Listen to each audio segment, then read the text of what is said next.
পয়সা উপার্জন করতে হবে বেশি, কথাই ঠিক। পয়সা কম উপার্জন করতে হবে কোনোদিন আমি এই কথা বলি না, তবে বৈধ উপার্জন করতে হবে। টাকা ছাড়া আপনি জাতির কোনো উপকার করতে পারবেন না।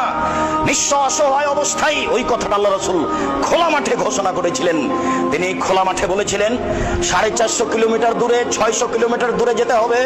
তাবুকের যুদ্ধে কে কি করতে পারে, কে দান করতে পারে।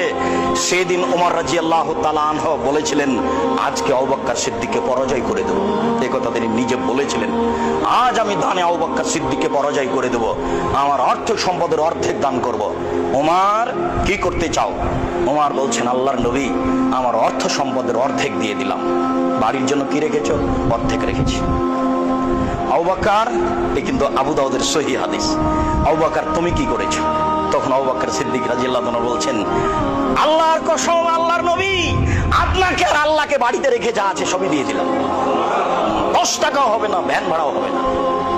কিন্তু তিনি যা বলেছেন, কিয়ামত পর্যন্ত তার কথাকে ডিঙ্গিয়ে কেউ যেতে পারবে না।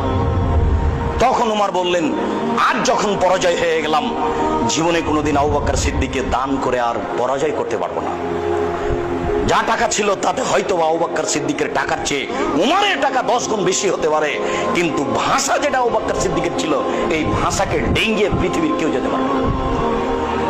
আবু বকর সিদ্দিক রাদিয়াল্লাহু তাআলার ভাষাটা ছিল, আপনাকে আর আল্লাহকে বাড়িতে ঘিরে সব দিয়ে দিলাম। তখন আল্লাহ নবী বলছেন, উসমান, তুমি কি করছো? তখন উসমান রাদিয়াল্লাহু তাআলা বলছেন, এবার টাকা। উসমান রাদিয়াল্লাহু তাআলা বলছেন, আল্লাহর নবী, যত মানুষ তাবুকের যুদ্ধে যাবে সমস্ত মানুষের অর্ধেকের যাতায়াত খরচ, খাওয়া খরচ আমি দেব। এর নাম টাকা। আপনি ভাবতে পারবেন না, এদেশের সরকারকে যদি এখন বলা হয় রাজি হবে না।